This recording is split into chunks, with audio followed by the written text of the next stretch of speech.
Alors sur ce plateau, le député socialiste d'Evry, Manuel Valls, bonjour. Bonjour. 16,4%, c'est évidemment un mauvais résultat. Il y a un bureau national demain. On a entendu à l'instant des réactions parfois virulentes de certains élus.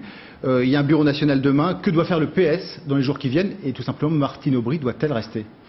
D'abord, le Parti socialiste doit prendre la mesure du message des Français, de la crise que nous subissons, mais aussi de la crise de la gauche partout en Europe, parce que nous n'avons pas été capables d'apporter une réponse à la globalisation économique, à la crise de l'État-providence, à la crise actuelle que l'Europe et la France subissent, avec le chômage de masse qui se profile, ou à de grands événements historiques comme la chute du mur de Berlin. Le message de gauche est aujourd'hui en panne. Notre langage est mort. Donc, ce n'est pas des arrangements, ce n'est pas porter la responsabilité sur une personne, en l'occurrence Martine Aubry, c'est un effort collectif sur nous-mêmes, colossal, qui n'est pas facile à imaginer, mais il faut se transformer, dépasser le Parti socialiste, sans doute créer une autre formation politique, à travers des assises, des états généraux, peu importe la méthode, mais il faut comprendre le message, parce que si nous ne changeons pas, moi j'ai la conviction que les organisations politiques sont mortelles, et si nous ne changeons pas, si nous ne régénérons pas, eh bien, demain, nous pouvons être en danger. Vous venez de dire qu'il faut créer une autre formation politique, c'est-à-dire mettre fin éventuellement au PS? Il faut se dépasser soi-même. Faut-il changer de nom?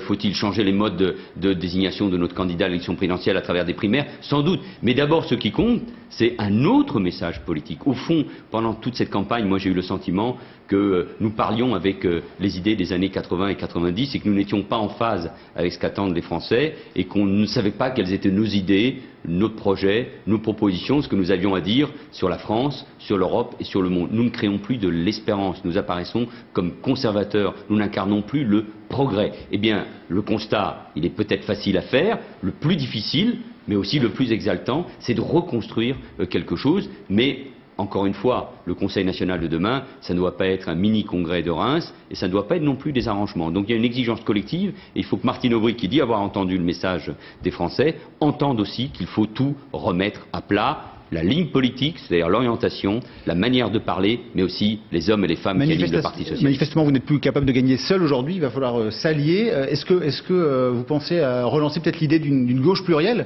et avec qui s'allier? Avec le MoDem, avec la gauche de la gauche? Ça a toujours été le cas, nous avons toujours gagné en rassemblement. Seuls, nous ne pouvons pas, et d'ailleurs nous gouvernons nos régions et nos grandes collectivités avec nos partenaires de gauche et notamment avec des écologistes.